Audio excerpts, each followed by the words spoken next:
സർവസംശയച്ഛേത്താരം സച്ചിദാനന്ദവിഗ്രഹം സദാ സുസ്മേരവദനം ബാലകൃഷ്ണം നമാമ്യഹം. എല്ലാവർക്കും എൻ്റെ വിനീതമായ പ്രണാമം.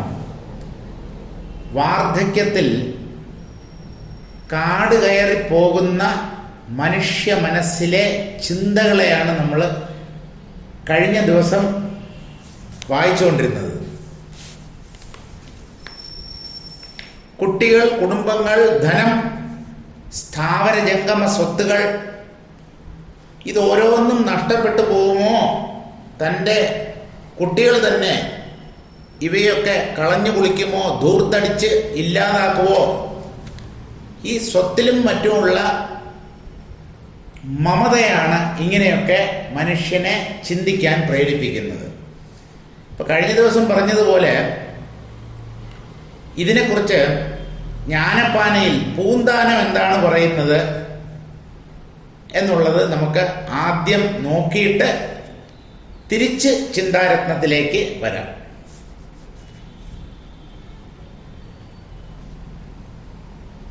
വിദ്യ കൊണ്ടറിയേണ്ടതറിയാതെ വിദ്വാൻമാരായി നടിക്കുന്നിതു ചിലർ. കുങ്കുമത്തിന്റെ വാസമറിയാതെ കുങ്കുമം ചുമക്കും പോലെ ഗർദഭം. നിശിതമായ വിമർശനമാണ്.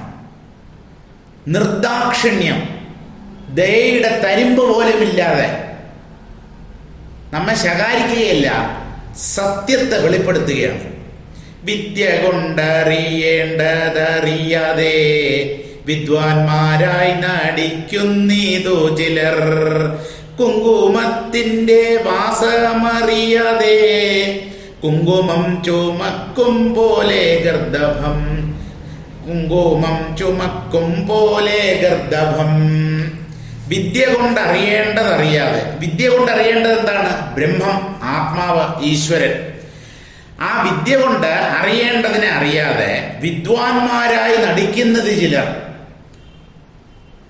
തനിക്ക് വലിയ വിദ്യാഭ്യാസമുണ്ട്, താൻ പണ്ഡിതനാണ് എന്നൊക്കെ വെറുതെ അഭിമാനിച്ചു കഴിയുന്നു. അവർ ആരെപ്പോലെയാണ്? കുങ്കുമത്തിന്റെ വാസമറിയാതെ, കുങ്കുമത്തിന്റെ മണമോ അതിന്റെ മഹത്വമോ അറിയാതെ ഗർദഭം, കുങ്കുമത്തെ ചുമന്നുകൊണ്ട് നടക്കുന്നത് പോലെ. ഗർദഭം കഴുത. കഴുതയുണ്ടോ അറിയുന്നു കർപ്പൂരവാസന എന്ന് തമിഴിലൊരു ചൊല്ലുണ്ട്.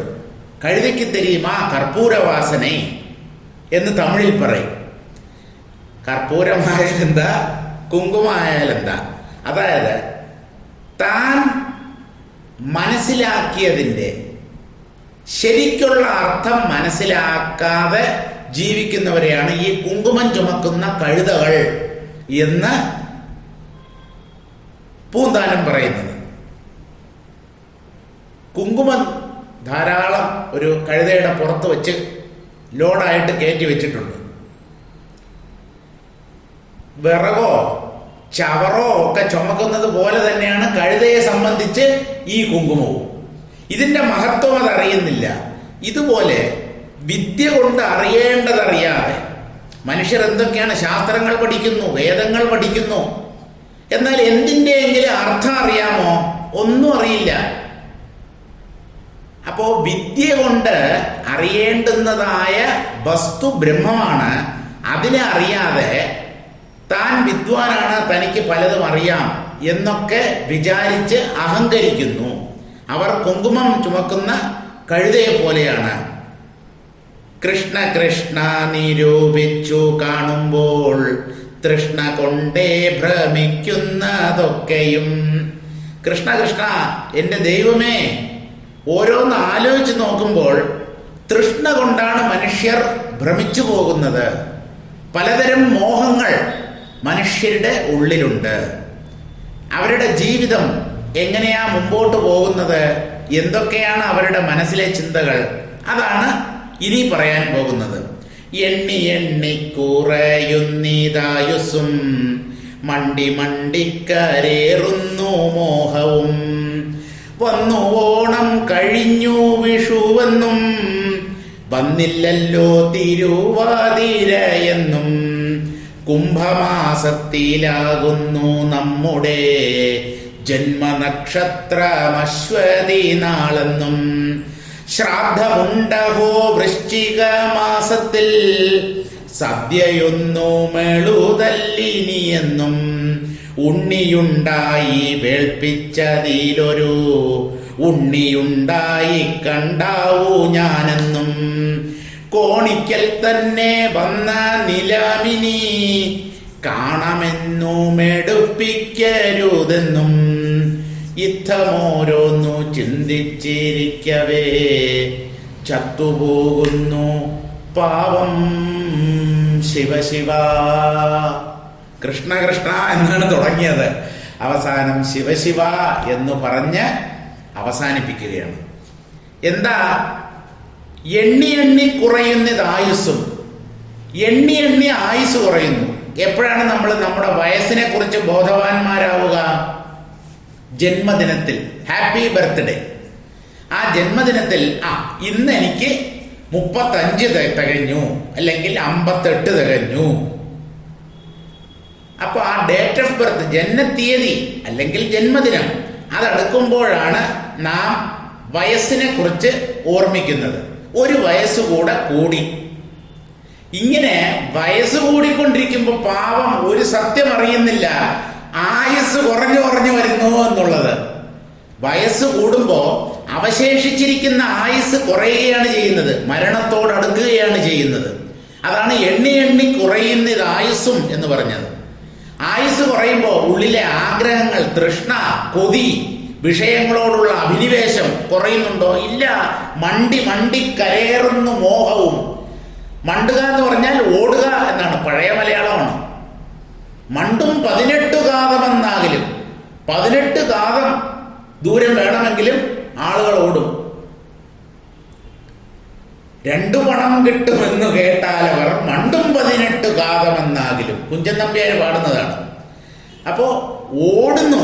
മോഹം നേരത്തേതിനേക്കാൾ കൂടുതൽ ഉയരത്തിൽ പറക്കുന്നു, വർദ്ധിച്ചു വരുന്നു. പിന്നെ എന്തൊക്കെയാണ്? ജന്മദിനം, വയസ്സ് കൂടി, ഒരു വയസ്സ് കൂടെ കൂടി. ഒരു വയസ്സ് കൂടിയാൽ എന്താ?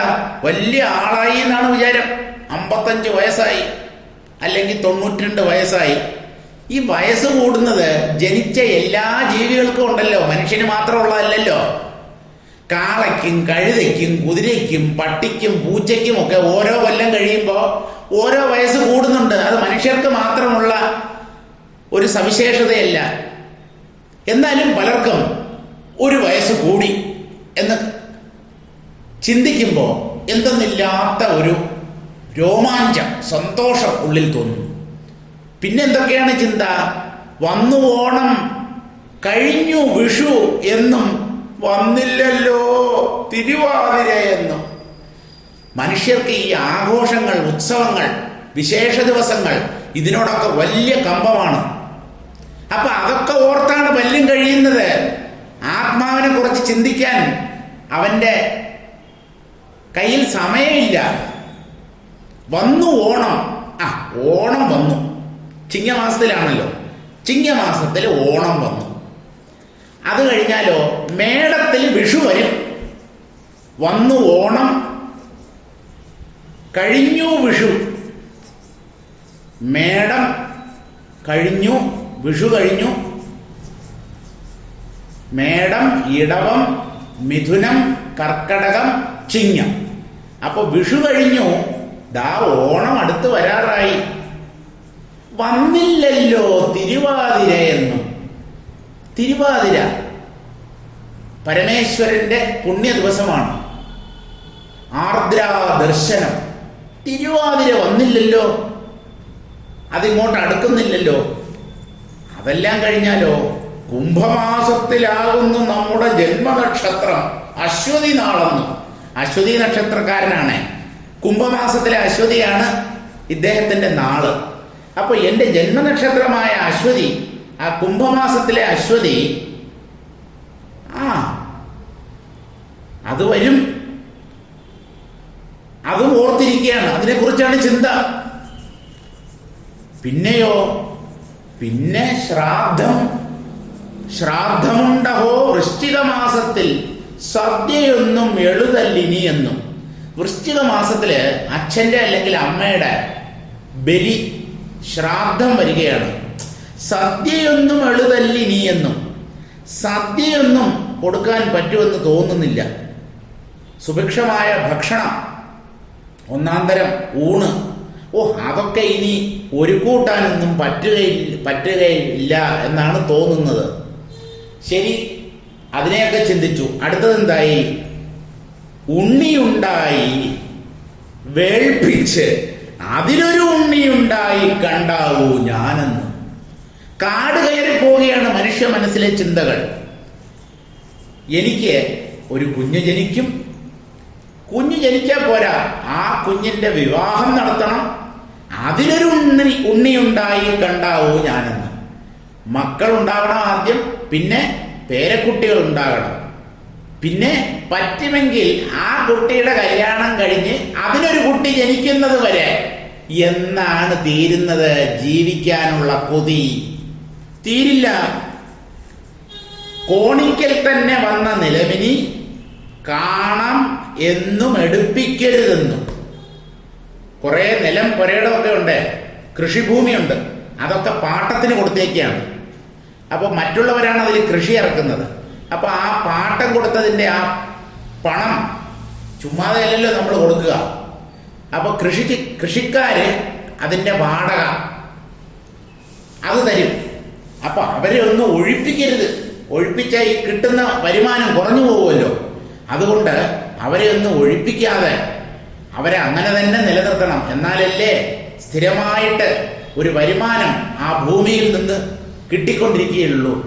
അപ്പൊ ഇങ്ങനെയൊക്കെ പണം എങ്ങനെയൊക്കെ വരും, ഏതൊക്കെ രീതിയിൽ പണം ഉണ്ടാക്കാം, തന്റെ കുടുംബം, കുട്ടികൾ, ഇതൊക്കെ ചിന്തിച്ച് അങ്ങനെ കഴിയുമ്പോൾ എന്താണ്? യുദ്ധം ഓരോന്ന് ചിന്തിച്ചിരിക്കവേ ചത്തുപോകുന്നു പാവം ശിവശിവ. ഓരോന്നിങ്ങനെ ചിന്തിച്ചു കൂട്ടിക്കൊണ്ടിരിക്കുമ്പം ഒരു ദിവസം ഠിം, കഥ കഴിഞ്ഞു. എന്താ? ഒരസുഖമില്ലായിരുന്നെ, ഹാർട്ട് അറ്റാക്ക്. ഈ ഹാർട്ട് നമ്മളെയൊക്കെ അറ്റാക്ക് ചെയ്യുന്നത് കൊണ്ടാണല്ലോ പലരും മരിച്ചു പോകുന്നത്. സ്പന്ദിച്ചുകൊണ്ടിരിക്കുന്ന ഒരു അവയവമാണ് ഹൃദയം. അതിന്റെ സ്പന്ദനം നിലയ്ക്കാൻ അധിക സമയമൊന്നും വേണ്ട. സ്പന്ദിച്ചുകൊണ്ടിരുന്നു, ടപ്പ്, തീർന്നു. ഇതിനിടയ്ക്ക് ജീവിത ലക്ഷ്യം സാക്ഷാത്കരിക്കാതെ, അതിനുള്ള ശ്രമം ചെയ്യാതെ അല്പമായ ലൗകിക വിഷയങ്ങളിൽ മോഹിതരായി കഴിയുന്നു മനുഷ്യർ. അവരുടെ ചിന്തയുടെ വിവരണമാണ് നമ്മൾ കഴിഞ്ഞ ദിവസം വായിച്ചത്. ഇനി എന്താണ്? ചിന്തകൾക്ക് അവസാനമില്ല. ചിന്താരത്നത്തിൽ ചിന്തകൾക്ക് എന്താണ് കുറവ്? അപ്പോ മനുഷ്യ മനസ്സിലെ ചിന്തകളെ ഇനിയും വിവരിക്കുന്നു തുഞ്ചത്താചാര്യൻ. 300 പറ വിത്തീനുള്ളൊരു വിളനിലം ഒന്നായിട്ടിരിപ്പതു കൊണ്ടു ഞാനുണ്ടാക്കിയേൻ. 90 പറയ്ക്കൊരിടത്തു കൊണ്ടിട്ടുള്ളതിൽ ഒന്നാക 10 പറ കൂടവേ ചേർത്തിടണം. 400 10 കൂടെ ചേർക്കുമ്പോൾ അത് താലത്തിൽ വാണാലുണ്ടായി വന്നിടും ധാന്യം കൊണ്ട്. 4-5 ഗൃഹത്തിലായി വസിക്കുന്നവർക്കെല്ലാം ആലസ്യമന്യേ ഭുജിച്ചാനന്ദിച്ചിരുന്നിടാം.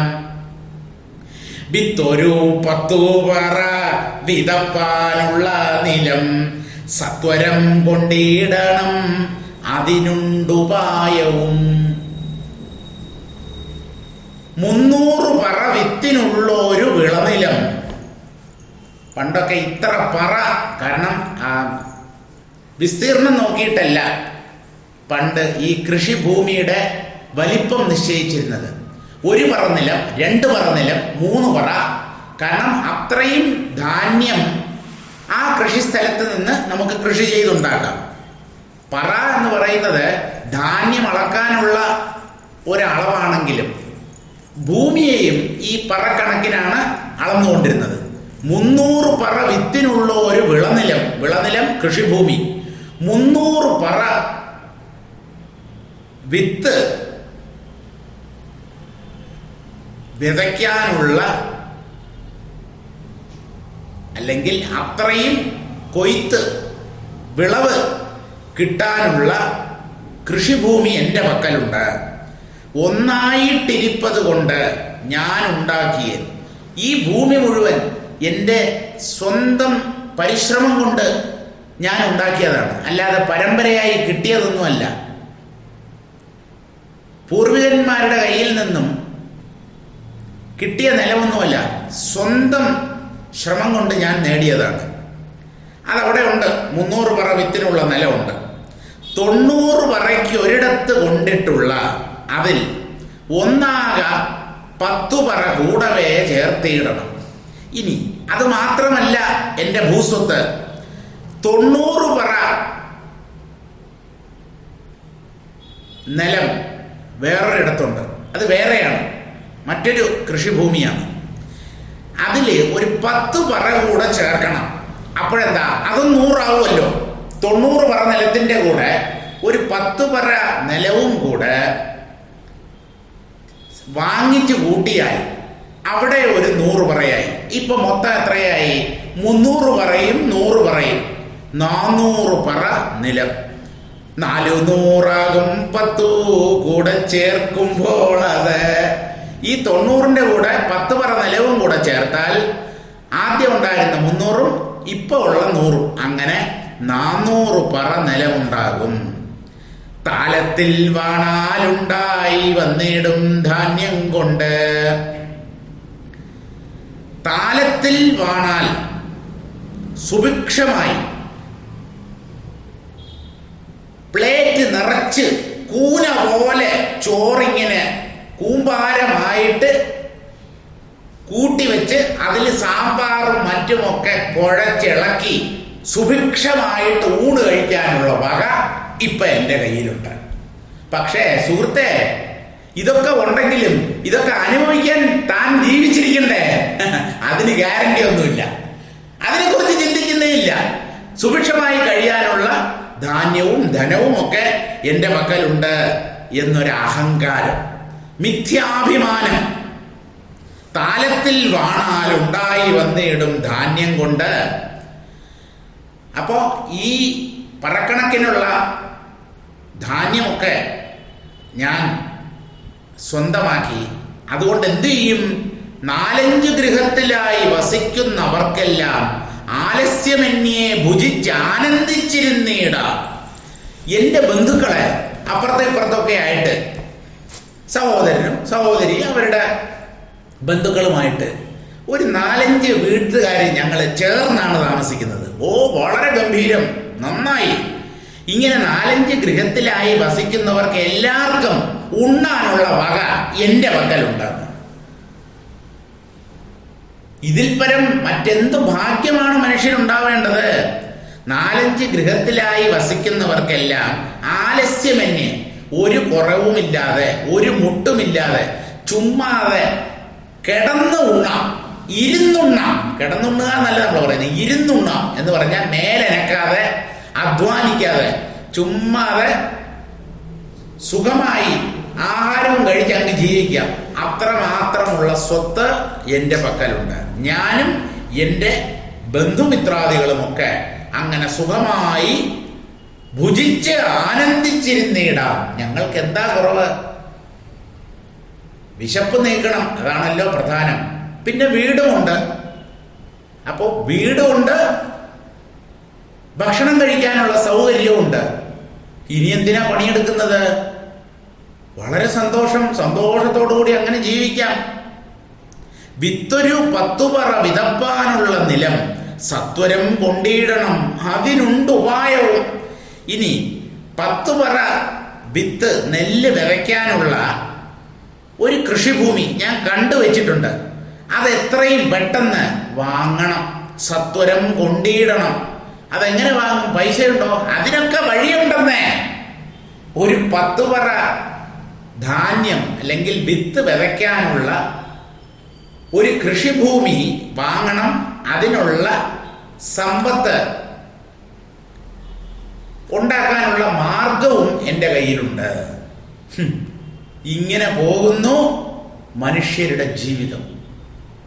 വീട്, കുടുംബം, കുട്ടികൾ, സ്ഥാവരജംഗമ സ്വത്തുക്കൾ, അനുഭവിക്കാൻ താൻ ആഗ്രഹിക്കുന്ന ലൗകിക സുഖങ്ങൾ,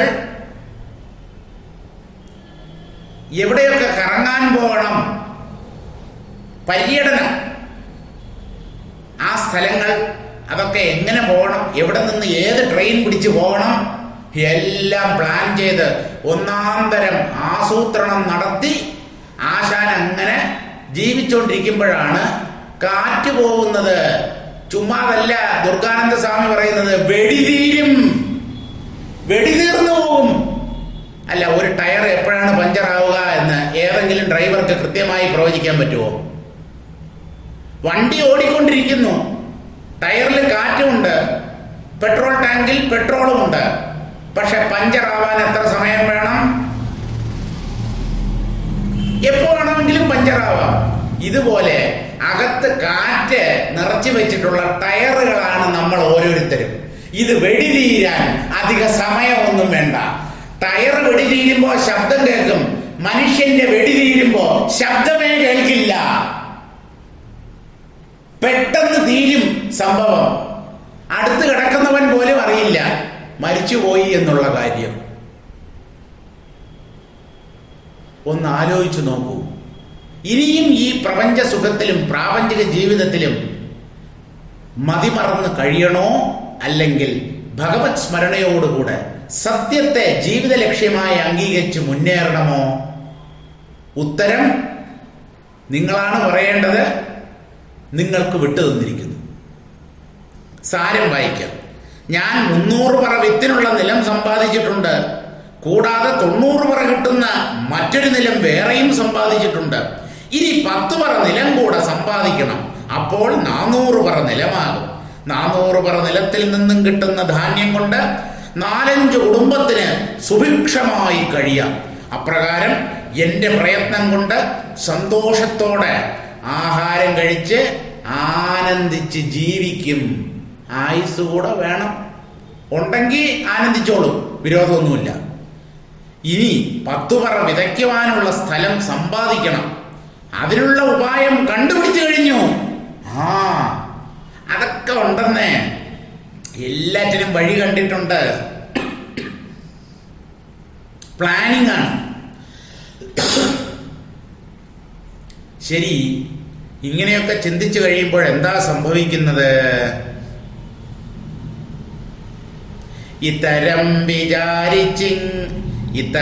വിചാരിച്ചങ്ങിരിക്കും ദശാന്തരേ, ചത്തുപോകുന്നു കർമ്മവാസന പോലെ തഥാ. സ്വർഗതികളെ ഭുജിച്ചാലുടൻ തന്നെ പിന്നെ പൃഥ്വിമണ്ഡലേ വന്നു ജാതന്മാരായിടുന്നു. ഇങ്ങനെ ജനീമൃതി തേടുന്നു കർമ്മങ്ങളാൽ എന്നവർക്കെത്തും മോക്ഷം എന്നറിയുന്നിലഹോ.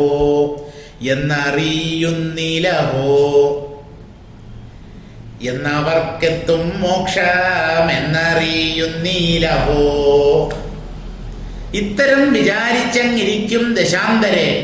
ഇങ്ങനെ ഓരോന്ന് ചിന്തിച്ചുകൊണ്ടിരിക്കുമ്പോൾ ചത്തുപോകുന്നു മനുഷ്യൻ, ചത്തുപോകുന്നു. ആരും അവനവന്റെ മരണത്തെ പ്രതീക്ഷിക്കാതെയാണ് ജീവിക്കുന്നത്. അപ്രതീക്ഷിതമായി സംഭവിക്കുന്നതാണ് ഏതൊരു വ്യക്തിയുടെയും മരണം. അപ്പോൾ ഓരോന്ന് ചിന്തിച്ചിരിക്കുന്നു, ഓരോ പദ്ധതികൾ ആസൂത്രണം ചെയ്യുന്നു, അപ്പോഴാണ് ചത്തുപോകുന്നത്. പിന്നെ എന്താ? കർമ്മവാസന പോലെ നമ്മുടെ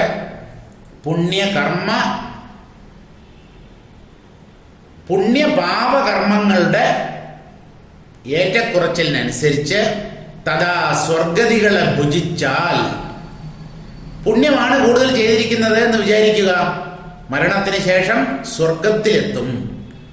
സ്വർഗത്തിൽ ചെന്ന് അവിടെയുള്ള സുഖഭോഗങ്ങളൊക്കെ അനുഭവിച്ച് ഈ ചെയ്ത പുണ്യം അതിൻ്റെ ഫലം തീർന്നു കഴിഞ്ഞാൽ പിന്നെ പൃഥ്വീമണ്ഡലേ വന്നു ജാതന്മാരായിടുന്നു, വീണ്ടും ഈ ഭൂമിയിൽ തന്നെ വന്ന് ജനിക്കുന്നു. ഗീതയിലും ഇതേ കാര്യം കൃഷ്ണൻ പറയുന്നുണ്ട്. ക്ഷീണേ പുണ്യേ മർത്യലോകം വിശന്തി തേതം ഭുക്ത്വാ സ്വർഗലോകം വിശാലം ക്ഷീണേ പുണ്യേ മർത്യലോകം വിശന്തി. പുണ്യകർമ്മങ്ങൾ ചെയ്ത് സ്വർഗാദി ലോകങ്ങളിൽ ചെന്നെത്തിയിട്ട് അവർ എത്ര പുണ്യം ചെയ്തിട്ടുണ്ടോ അതിൻ്റെ തോതനുസരിച്ച് ആ ലോകങ്ങളിലെ സുഖങ്ങൾ അനുഭവിച്ചതിന് ശേഷം വീണ്ടും ഭൂമിയിൽ തന്നെ വന്ന് ജനിക്കുന്നു. ഇവിടെയും അത് തന്നെയാണ് പറയുന്നത്. പൃഥ്വീമണ്ഡലേ വന്നു ജാതന്മാരായിടുന്നു. പിന്നെ എന്താ, ഇവിടെ ഇരുന്ന് പിന്നെയും കർമ്മങ്ങൾ ചെയ്യും. പാപമാണ് കൂടുതൽ ചെയ്യുന്നതെങ്കിലോ നരകത്തിലേക്ക് പോകേണ്ടതായി വരും, കടുത്ത ദുഃഖങ്ങൾ അനുഭവിക്കേണ്ടതായി വരും. ആ പാപകർമ്മങ്ങളുടെ ഫലം നരകത്തിലും മറ്റും ചെന്ന് അനുഭവിച്ചു കഴിഞ്ഞാലോ വീണ്ടും ഇവിടേക്ക് തന്നെ വരണം. പുണ്യമോ പാപമോ ആർജിക്കാൻ ഈ ഭൂലോകത്ത് തന്നെ എത്തണം. ആ പുണ്യപാപകർമ്മങ്ങളുടെ ഫലം യഥാക്രമം സ്വർഗത്തിലും നരകത്തിലും ചെന്ന് അനുഭവിക്കുകയും വേണം. ഇങ്ങനെ ജനിമൃതി തേടുന്നു കർമ്മങ്ങളാൽ. കർമ്മങ്ങൾ ചെയ്താണ് മനുഷ്യൻ ജനന മരണങ്ങളെ നേടുന്നത്. ജനന മരണങ്ങൾക്ക് കാരണം കർമ്മമാണ്, കർമ്മബന്ധമാണ്. ഇങ്ങനെ ജനന മരണങ്ങളെ നാം തന്നെ ഉണ്ടാക്കി തീർക്കുന്നു. എങ്ങനെ? കർമ്മങ്ങളാൽ. എന്നവർക്കെത്തും മോക്ഷം. ഈ കൂട്ടർക്ക് എന്നാണ് മോക്ഷം ലഭിക്കുക എന്നത് എനിക്കറിയില്ല എന്നാണ് ആചാര്യൻ പറയുന്നത്. ത്രികാലജ്ഞാനികളാണ് ഈ തത്വദർശികൾ, മഹാത്മാക്കൾ, ഋഷീശ്വരന്മാർ, ജ്ഞാനികൾ. അവർക്ക് അറിയാൻ കഴിയാത്തതായി ഒന്നുമില്ല. പക്ഷെ അവർ പോലും കൈമലർത്തുന്നു. എന്താണ്? എന്നവർക്കെത്തും മോക്ഷം എന്നറിയുന്നീലഹോ. ഈ കൂട്ടർക്ക് ഇങ്ങനെ തിന്നും കുടിച്ചും ഓരോ തരം സുഖങ്ങൾ അനുഭവിച്ചും സത്യത്തിൽ ശ്രദ്ധ പോകാതെ ആത്മാവിനെ കുറിച്ചോ ഈശ്വരനെ കുറിച്ചോ സ്മരിക്കാതെ ലൗകിക സുഖങ്ങളിൽ മാത്രം വ്യാപൃതരായി കഴിയുന്ന ഈ കൂട്ടർക്ക് എന്ന് കിട്ടും മോക്ഷം എന്ന് അറിയില്ല. സാരം വായിക്കാം. ഇത്തരം മനക്കോട്ടകൾ കെട്ടിയിരിക്കുന്ന കാലഘട്ടത്തിൽ കർമ്മഫലത്താൽ ചത്തുപോകുന്നു. നമ്മളിപ്പോൾ എത്ര കൊല്ലം ജീവിക്കണം, ഈ ജന്മത്തിൽ ഈ ശരീരത്തിൽ എത്ര കൊല്ലം കഴിയണം, അത് തീരുമാനിക്കുന്നത് നമ്മുടെ പൂർവകർമ്മങ്ങളുടെ ഫലമാണ്.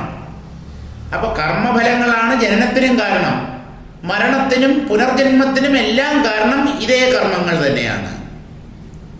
ഇങ്ങനെ കർമ്മഫലത്താൽ മനുഷ്യർ ചത്തുപോകുന്നു. വീണ്ടും സ്വർഗസുഖം അനുഭവിക്കാൻ ഭൂമിയിൽ വന്ന് പിറക്കും. സ്വർഗലോകത്തെത്തും. അവിടെ പോയി ഈ പുണ്യകർമ്മങ്ങളുടെ ഫലമായ സുഖമൊക്കെ അനുഭവിച്ചതിന് ശേഷം വീണ്ടും സ്വർഗത്തിൽ പോകണമെങ്കിൽ ഭൂമിയിലേക്ക് വരണം. ഇവിടെ വന്ന് വീണ്ടും പുണ്യകർമ്മങ്ങൾ ചെയ്ത് അതിൻ്റെ ഫലം കൊണ്ടാണ് വീണ്ടും സ്വർഗത്തേക്ക് പോകുന്നത്. അതാണ് സ്വർഗസുഖം അനുഭവിക്കാൻ ഭൂമിയിൽ വന്ന് പിറക്കും എന്ന് പറയുന്നത്.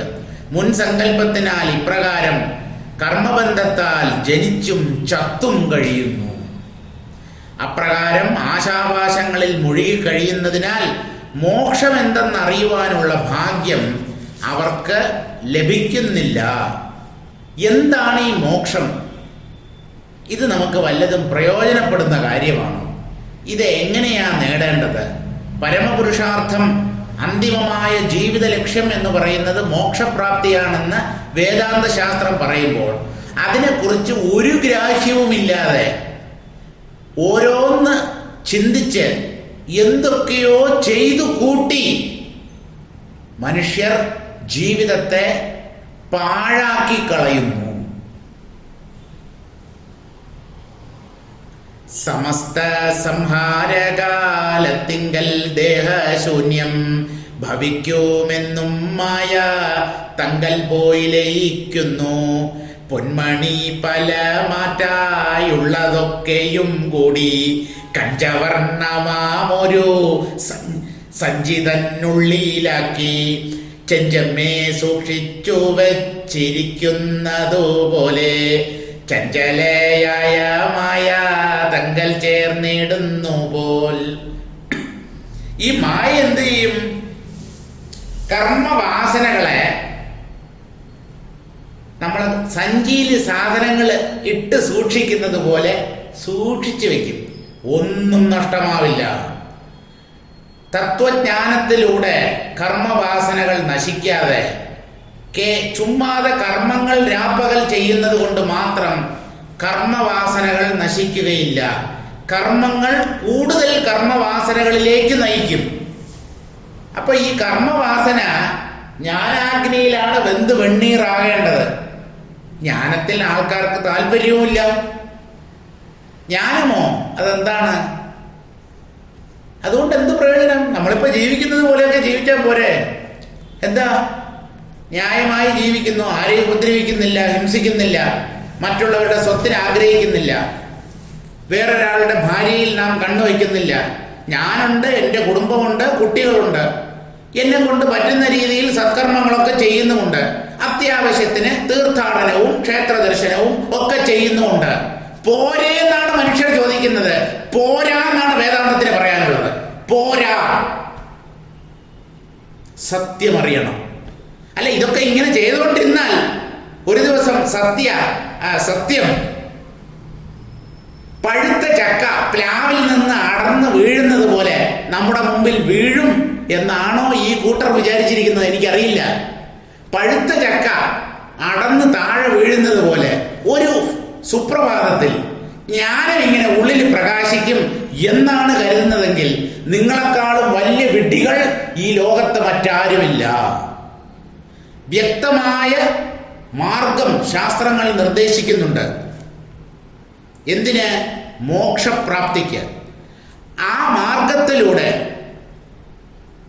തത്വദർശികൾ കാണിച്ചു തരുന്ന ആ വഴിയിലൂടെ മുമ്പോട്ട് പോയാൽ മാത്രമേ ഈ ജ്ഞാനവും തദ്വാര മോക്ഷവും നമുക്ക് കൈവരികയുള്ളൂ. അപ്പൊ എന്തെങ്കിലുമൊക്കെ ചെയ്തിട്ട് ഈ മോക്ഷം കിട്ടും എന്ന് കരുതാൻ നിർവാഹമില്ല. അങ്ങനെ ഒരു മോഹത്തിൽ മനുഷ്യർ കഴിയരുത്.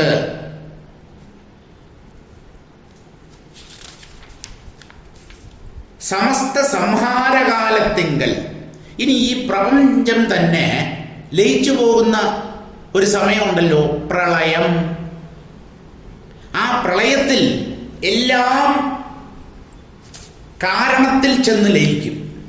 അവ്യക്തം എന്ന അവസ്ഥയിൽ ഈ പ്രപഞ്ച ഘടകങ്ങളെല്ലാം തിരിച്ചു ലയിക്കും. അപ്പൊ നമുക്ക് മോക്ഷം കിട്ടില്ലേ? കിട്ടില്ല എന്നാണ് പറയുന്നത്.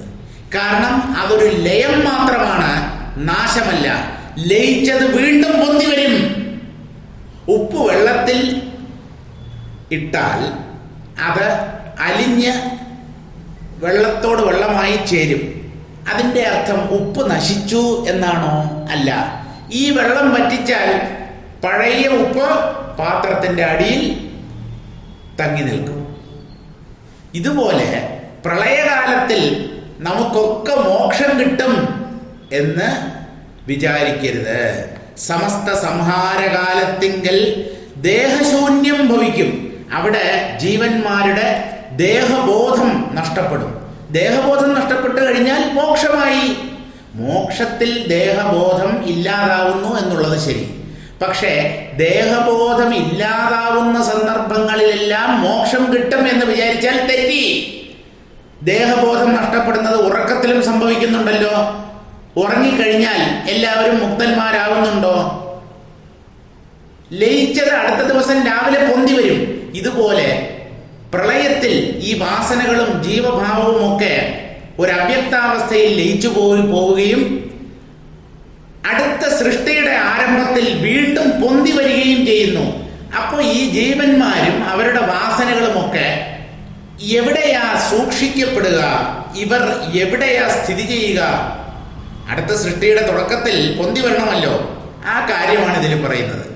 സമസ്ത സംഹാരകാലത്തിങ്കൽ ദേഹശൂന്യം ഭവിക്കും എന്ന് പറഞ്ഞാൽ ദേഹബോധം നഷ്ടമാകും. അവ്യക്തത്തിൽ പ്രപഞ്ചം തന്നെ ലയിക്കുകയാണ്. അപ്പൊ ആ പ്രപഞ്ചത്തിലുള്ള വ്യക്തികളുടെ ശരീരങ്ങൾ എല്ലാം അതിൽ അപ്രത്യക്ഷമാകും. ദേഹബോധം പൂർണ്ണമായി നഷ്ടപ്പെടും. എവിടെയാ ഇത് ലയിക്കുന്നത്? അവ്യക്തം എന്ന അവസ്ഥയിൽ. അതെന്താണ്? മായയുടെ മറ്റൊരു പ്രകടനം. ഈ അവ്യക്തം എന്നുള്ളത് പോലും ഒരു മായാ പ്രകടനമാണ്. ആ മായ തങ്കൽ പോയി ലയിക്കുന്നു. ആ മായയിൽ ഈ ദേഹബോധവും വാസനകളും ജീവഭാവവും എല്ലാം ചെന്ന് ലയിക്കുന്നു. മായ എന്ത് ചെയ്യും? ഈ വാസനകളെയും മറ്റും സൂക്ഷിച്ചു വെക്കും. ചെപ്പിനകത്ത് നമ്മൾ ചെറിയ ചെറിയ ധാന്യമണികൾ സൂക്ഷിച്ചു വെക്കുന്നത് പോലെ, അല്ലെങ്കിൽ ചെറിയ ചെറിയ കമ്മലും മാലയുമൊക്കെ ഡപ്പിക്കകത്ത് വളരെ സൂക്ഷിച്ചു വെക്കുന്നത് പോലെ ഈ മായ വാസനകളെയൊക്കെ തൻ്റെ ഉള്ളിൽ സൂക്ഷിച്ചു വെക്കും. എങ്ങനെയാ സൂക്ഷിച്ചു വെക്കുന്നത്? പൊന്മണി പല മാറ്റായുള്ളതൊക്കെയും കൂടി കഞ്ചവർണ്ണമാമൊരു സഞ്ചിതനുള്ളിലാക്കി. പൊന്മണി പല മാറ്റായുള്ളതൊക്കെയും. പൊന്മണി ചെറിയ ചെറിയ സ്വർണമണികൾ, സ്വർണത്തിന്റെ ചെറിയ ചെറിയ മുത്തുകൾ. ഈ സ്വർണമണികൾ പല മാറ്റായുള്ളത്. പല മാറ്റം എന്ന് പറഞ്ഞാൽ എല്ലാറ്റിൻ്റെയും മാറ്റ് ഒന്നായിരിക്കണമെന്നില്ലല്ലോ. നമ്മൾ സ്വർണത്തിന്റെ ശുദ്ധി 20 കാരറ്റ്, 22 കാരറ്റ്, 23 കാരറ്റ് എന്നൊക്കെ പറയുന്നുണ്ടല്ലോ. അപ്പൊ പലതരം സ്വർണമായിരിക്കും മുത്തുകളുടെ രൂപത്തിൽ ഉണ്ടാവുക എന്ന് പറഞ്ഞാൽ ഓരോ ജീവന്റെയും വാസനകൾ വ്യത്യസ്തങ്ങളായിരിക്കും. അതാത് ജീവൻ അതാത് വാസനകളുമായിട്ട് വേണം അടുത്ത സൃഷ്ടിയുടെ ആരംഭത്തിൽ പൊന്തി വരേണ്ടത്. അപ്പൊ പലമാറ്റായുള്ളൊരു പൊന്മണി എന്ന് പറഞ്ഞാൽ പല വാസനകളോടുകൂടിയ ജീവന്മാർ. ഇതിനെ എല്ലാറ്റിനെയും കൂടി കഞ്ചവർണ്ണമാമൊരു സഞ്ചിതനുള്ളിലാക്കി. കഞ്ചം എന്ന് പറഞ്ഞാൽ താമര എന്നാണ് അർത്ഥം. കം എന്ന് പറഞ്ഞാൽ ജലം. കം ജം ജലത്തിൽ നിന്ന് ജനിക്കുന്നത് ജലജം. താമര. താമരയുടെ നിറമുള്ള ഒരു സഞ്ചിയുടെ ഉള്ളിലാക്കി മായ ഈ കർമ്മവാസനകളെ സൂക്ഷിച്ചു വെക്കുന്നു.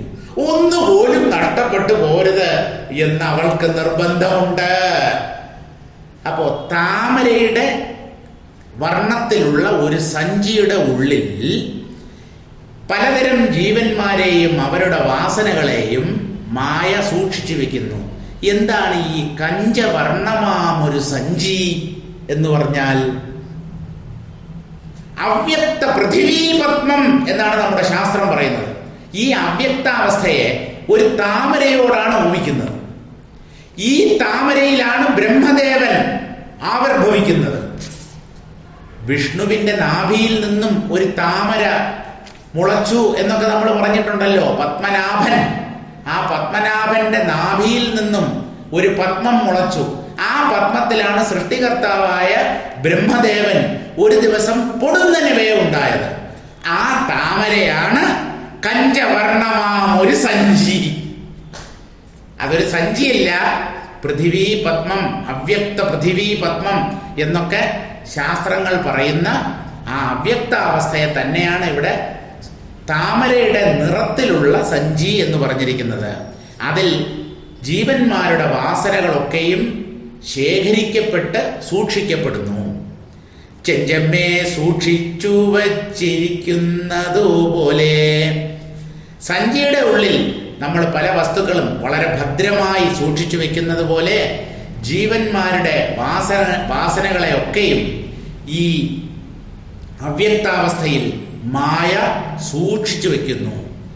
ചഞ്ചലയായ മായ തങ്കൽ ചേർന്നിടുന്നു പോൽ.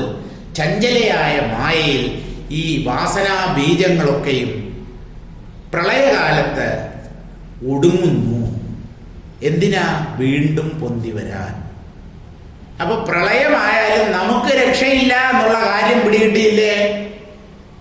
എല്ലാം തീർന്നു, പ്രളയമായി. തീരില്ല. നമ്മൾ തുടങ്ങി വെച്ചത് നമ്മൾ തീർക്കാതെ ഒന്നും തീരാൻ പോകുന്നില്ല. ഈ വാസനകൾ ബാക്കിയുള്ളിടത്തോളം കാലം അടുത്ത സൃഷ്ടിയുടെ ആരംഭത്തിൽ ബ്രഹ്മദേവൻ ഈ ജീവന്മാരെയും അവരുടെ വാസനകളെയും ഒക്കെ പൊന്തിച്ചു കൊണ്ടുവരും. പ്രപഞ്ചം വീണ്ടും സൃഷ്ടിക്കപ്പെടും. അതനുഭവിച്ചുകൊണ്ട് നമ്മൾ ഇപ്പൊ കഴിയുന്നത് പോലെ പിന്നെയും ജീവിക്കും. ഓഫീസിൽ പോകും, പണിയെടുക്കും, DAയും ബോണസും ഒക്കെ വാങ്ങിക്കും, അവസാനം റിട്ടയർ ആവും, പെൻഷൻ വാങ്ങിക്കും. ഇതൊക്കെ തന്നെ മൊത്തം ഒരു ആവർത്തനമാണ്. ഇതിനൊരു ഫുൾ സ്റ്റോപ്പ് നമ്മൾ വിചാരിച്ചാലേ ഉണ്ടാവുകയുള്ളൂ. സാരം വായിക്കാം. എല്ലാം നശിക്കുന്ന സംഹാരകാലത്ത് എന്ന് പറഞ്ഞാൽ പ്രളയത്തിൽ ദേഹം ശൂന്യം ഭവിച്ച് മായാബദ്ധനായി മായയിൽ പോയി ലയിക്കുന്നു. മായയുടെ പിടിവിട്ടിട്ടില്ല. ഈ അവ്യക്തത്തിൽ ജീവഭാവവും ആ ജീവന്മാരുടെ വാസനകളും ഒക്കെ ലയിക്കുമ്പോൾ നമ്മൾ മായാമോഹിതരായി തന്നെയാണ് ആ അവ്യക്താവസ്ഥയിൽ കിടക്കുന്നത്. വീണ്ടും മായയുടെ മോഹത്തിൽപ്പെട്ട് തന്നെയാണ് നമ്മൾ പുറത്തു വരാൻ പോകുന്നതും. താമരപ്പൂവിന്റെ നിറമുള്ള മനോഹരമായ പൊൻകഷണങ്ങൾ പലതും ശേഖരിച്ച്, ഇവിടെ കഞ്ചവർണ്ണമാമൊരു സഞ്ചി എന്നാണ് പറയുന്നത്. സഞ്ചിയുടെ നിറമാണ് താമരയുടെ നിറം. ഇവിടെ താമരപ്പൂവിന്റെ നിറമുള്ള മനോഹരമായ പൊൻകഷണങ്ങൾ, അത് ശരിയാണെന്ന് തോന്നുന്നില്ല. താമരപ്പൂവിന്റെ നിറമുള്ള ആ അവ്യക്തമാകുന്ന പത്മത്തിൽ പൊന്മണികളെപ്പോലെയുള്ള, പൊന്മുത്തുകളെപ്പോലെയുള്ള വാസനകളെ മായ സൂക്ഷിച്ചു വെക്കുന്നു. പൊൻകഷ്ണങ്ങൾ പലതും ശേഖരിച്ച് സഞ്ചിയിൽ ഭദ്രമായി സൂക്ഷിച്ചു വെച്ചിരിക്കുന്നത് പോലെയാണ് ചഞ്ചലയായ മായ തന്നിൽ ചേരുന്നത്. മായാകാര്യങ്ങളെ തൻ്റെ ഉള്ളിൽ ഭദ്രമാക്കി വെക്കുന്നു. എന്തിനാ? വീണ്ടും പുറത്തേക്ക് കൊണ്ടുവരാൻ. ഈ സൃഷ്ടി ഇനിയും തുടരേണ്ടതായിട്ടുണ്ട്. ഇടയ്ക്കൊരു പ്രളയം സംഭവിച്ചാലും ആ പ്രളയത്തിന് ശേഷം ആദ്യം മുതൽ സൃഷ്ടി പിന്നെയും തുടങ്ങും. ആ സൃഷ്ടിക്ക് വേണ്ടതൊക്കെയും മായ തൻ്റെ ഉള്ളിൽ സൂക്ഷിച്ചു വച്ചിരിക്കുന്നു. പിന്നെ യാതൊരു കാലം സൃഷ്ടിയെ ചെയ്തിടുന്നതിതന്നു മായയിൽ നിന്ന്. പിന്നെ യാതൊരു കാലം സൃഷ്ടിയെ ചെയ്തിടുന്നീതന്നു മായയിൽ നിന്നോ പൂർവവാസന പോലെ ജനിച്ചിടുന്നു ജീവന്മാർ പലതരം ഭൂമവും തനുക്കൾ പൂണ്ടു ജന്മം തേടുന്നു കർമ്മങ്ങളാൽ. പിന്നെ യാതൊരു കാലം സൃഷ്ടിയെ ചെയ്തിടുന്നു. പിന്നെ എപ്പോഴാണോ ബ്രഹ്മദേവൻ അടുത്ത സൃഷ്ടിയെ ആരംഭിക്കുന്നത്, അന്ന് മായയിൽ നിന്ന് എന്ന് പറഞ്ഞാൽ ഈ അവ്യക്ത അവസ്ഥയിൽ നിന്നും പൂർവവാസന പോലെ അതാത് ജീവന്റെ പൂർവവാസനകൾക്കനുസരിച്ച് ജനിച്ചിടുന്നു ജീവന്മാർ. ഓരോ ജീവനും വീണ്ടും ജനിക്കുന്നു. പലതരം ഭൂമവും തനുക്കൾ പൂണ്ട് പല ലോകങ്ങളിലും ജീവന്മാർ ആവിർഭവിക്കുന്നു. പല പല ശരീരങ്ങളിലും ഈ ജീവന്മാർ ജീവിക്കുന്നു. ഓരോരോ ശരീരങ്ങൾ സ്വീകരിച്ച് ഈ ജീവന്മാർ ജനിക്കുന്നു അവരവരുടെ വാസനകൾക്കനുസരിച്ച്. ഭൂമവും തനുക്കൾ പൂണ്ട് ജന്മം തേടുന്നു. ഓരോ തരത്തിലുള്ള ശരീരത്തെ സ്വീകരിക്കുന്നു. എല്ലാറ്റിനും എന്താ കാരണം? കർമ്മങ്ങളാൽ. കർമ്മമാണ് ഈ പൊല്ലാപ്പിനൊക്കെയും മൂലകാരണം. യവമജ്ഞാനികളായി ചക്രവത്സദാ മേവിടും ജീവാത്മാക്കൾക്കേതൊരു കാലത്തിലും രണ്ടെന്ന ഭാവം പോയിട്ട് അദ്വൈതം സിദ്ധിക്കയില്ല. അന്ധന്മാരാക കൊണ്ട് എന്നറിക അന്ധന്മാരാക കൊണ്ടെന്നറിക മനോഹരേ. ഇങ്ങനെ കർമ്മങ്ങളാൽ വാസനകൾ വർദ്ധിക്കുകയും വാസന കാരണമായി പുനർജന്മം ഉണ്ടാവുകയും ആ പുനർജന്മങ്ങളിൽ ഓരോന്നിലും വീണ്ടും കർമ്മങ്ങൾ ചെയ്യുകയും ഇങ്ങനെ ഒരവസാനമില്ലാതെ തുടർന്നു പോകുന്നു ജനന മരണ രൂപമായ സംസാരം. ഏവമങ് അജ്ഞാനികളായി, ഇങ്ങനെ ഈ അജ്ഞാനികളായിട്ട് ജീവന്മാർ ചക്രവത് സദാ, ഒരു ചക്രം എന്ന പോലെ. ചക്രത്തിന്റെ സ്വഭാവം എന്താ? ഉരുണ്ടുപോകും, തിരിഞ്ഞുകൊണ്ടേയിരിക്കും. അതാണ് ചക്രം. തിരിയുക എന്ന് പറഞ്ഞാൽ, ചക്രം റോഡിലൂടെ ഇങ്ങനെ നേർരേഖയിൽ ഉരുണ്ടു പോകുന്നുവെങ്കിലും അതിൻ്റെ ചലനം വൃത്താകൃതിയിലാണ്. ആ ചക്രത്തിൽ നമ്മൾ ചോക്ക് കൊണ്ടൊരു വര വരച്ചാൽ ആ മാർക്ക് മുകളിൽ നിന്ന് താഴേക്ക് വരും, താഴെ നിന്ന് മുകളിലേക്ക് വരും, പിന്നെയും താഴെ, പിന്നെയും മുകളിൽ, ഇങ്ങനെ വൃത്താകൃതിയിൽ ചലിച്ചുകൊണ്ടിരിക്കും. ഇതുപോലെ മനുഷ്യർ ജന്മത്തിൽ നിന്ന് വാസനകളിലേക്കും അല്ലെങ്കിൽ കർമ്മങ്ങളിൽ നിന്ന് വാസനകളിലേക്കും വാസനകളിൽ നിന്ന് കർമ്മങ്ങളിലേക്കും അല്ലെങ്കിൽ ജന്മങ്ങളിലേക്കും നിരന്തരം സഞ്ചരിച്ചു കൊണ്ടിരിക്കുന്നു. അപ്പൊ ചക്രത്തെ പോലെയാണ് കാലചക്രം, സംസാര ചക്രം എന്ന് തന്നെയാണ് ഈ പ്രപഞ്ച ജീവിതത്തിന് ജ്ഞാനികൾ കൊടുത്തിട്ടുള്ള പേര്. ഏവമങ് അജ്ഞാനികളായി ചക്രവത്സദാ മേവിയിടും ജീവാത്മാക്കൾക്ക് ഏതൊരു കാലത്തിലും ഇവരെത്ര പ്രാവശ്യം ജനിച്ചു മരിച്ചാലും ഇവർ അജ്ഞാനികളായി കഴിയുന്നു എന്നുള്ളതല്ലാതെ ജ്ഞാനത്തെ സ്വന്തമാക്കാനോ മോക്ഷം നേടാനോ ഇവർ ശ്രമിക്കുന്നില്ല. ഏതൊരു കാലത്തിലും ഇവർക്കൊരിക്കലും ഭേദചിന്ത നഷ്ടമാവുന്നില്ല. ഏതൊരു കാലത്തിലും രണ്ടെന്ന ഭാവം പോയിട്ട് അദ്വൈതം സിദ്ധിക്കയില്ല. പലതും സത്യമാണ്, ഇവിടെ പലതുമുണ്ട്, ഇതിൽ പലതും എനിക്ക് അനുഭവിക്കാനുള്ളതാണ്. ഇങ്ങനെ ഭേദചിന്ത, അതാണ് ദ്വൈതം. ഈ ദ്വൈതഭാവം ഉള്ളിൽ നിന്ന് നീങ്ങാതെ അദ്വൈതം സിദ്ധിക്കയില്ല, അദ്വൈതം ഉറപ്പുവരില്ല. പലതിന് സത്യമെന്ന് വിചാരിക്കുന്നവൻ എങ്ങനെ സത്യം ഒന്നേ ഉള്ളൂ എന്ന കാര്യം മനസ്സിലാക്കും? ഇങ്ങനെ അജ്ഞാനത്തിൽ തന്നെ കഴിയുന്നു ജീവന്മാർ എത്ര പ്രാവശ്യം ജനിച്ചു മരിച്ചാലും. രണ്ടെന്ന ഭാവം പോയിട്ട് അദ്വൈതം സിദ്ധിക്കയില്ല. എന്തുകൊണ്ടെന്നോ അന്ധന്മാരാകെ കൊണ്ട്, ഒക്കെ കുരുടന്മാരാണ്, സത്യം അറിയുന്നില്ല, എന്തോ ഒരുതരം മോഹത്തിൽപ്പെട്ട് കഴിയുകയാണ് എല്ലാ ജീവന്മാരും. അതുകൊണ്ട് നമ്മളൊക്കെ കാഴ്ചശക്തി ഉള്ളവരാണെങ്കിലും ഉള്ളുകൊണ്ട് അന്ധന്മാരാണ്. ഉള്ളിലെ ജ്ഞാനനേത്രം അടഞ്ഞിരിക്കുന്നത് കൊണ്ട്, ആ ജ്ഞാനക്കണ്ണ് തുറക്കാത്തത് കൊണ്ട് നമ്മളൊക്കെ കണ്ണുള്ള കുരുടന്മാർ എന്ന് തന്നെ വേണം പറയാൻ. പശ്യന്നപി ചന പശ്യതി മൂഢ, ശങ്കരാചാര്യരുടെ വാക്കാണ്. കാണുന്നുണ്ടെങ്കിലും കാണേണ്ടതിനെ കാണാത്തത് കൊണ്ട് ഇവരൊക്കെ കാഴ്ചശക്തിയുള്ള കുരുടന്മാർ എന്നാണ് അദ്ദേഹം പറയുന്നത്. ആരെ? അജ്ഞാനികളെ, മൂഢന്മാരെ. പ്രപഞ്ച ജീവിതത്തിൽ പ്രാപഞ്ചിക സുഖങ്ങളിൽ, ഇന്ദ്രിയ സുഖങ്ങളിൽ മോഹിച്ചു പോയിരിക്കുന്ന അജ്ഞാനികളെയാണ് അന്ധന്മാർ എന്ന് പറയുന്നത്. അന്ധന്മാരാകെ കൊണ്ടെന്നറിക മനോഹരെ. അല്ലയോ സുന്ദരി, ഈ ജീവന്മാർ അജ്ഞാനികളാണ്. സത്യത്തെ കാണാനുള്ള കണ്ണ് അവരുടെ ഉള്ളിൽ തുറന്നിട്ടില്ല. അതുകൊണ്ട് ഇവർ യഥാർത്ഥത്തിൽ അന്ധരാണ്. അതുകൊണ്ട് ഇവർക്ക് ഒരിക്കലും ദ്വൈതം ഉള്ളിൽ നിന്ന് അകലുന്നില്ല, അദ്വൈതാനുഭവം സിദ്ധിക്കുന്നുമില്ല. സാരം വായിക്കാം. ഹേ മനോഹരെ, എപ്പോൾ സൃഷ്ടി ആഗ്രഹിക്കുന്നുവോ എന്ന് പറഞ്ഞാൽ സൃഷ്ടികർത്താവ് ആഗ്രഹിക്കുന്നുവോ, അപ്പോൾ മായയിൽ നിന്ന് മുമ്പുള്ള ആഗ്രഹപ്രകാരം ജീവാത്മാക്കൾ ജന്മമെടുക്കുന്നു. അപ്രകാരം കർമ്മവാസനയാൽ പലതരം ജീവികളായി ഭൂമിയിൽ ജനിക്കുന്നു, വീണ്ടും വീണ്ടും ജന്മം തേടുന്നു.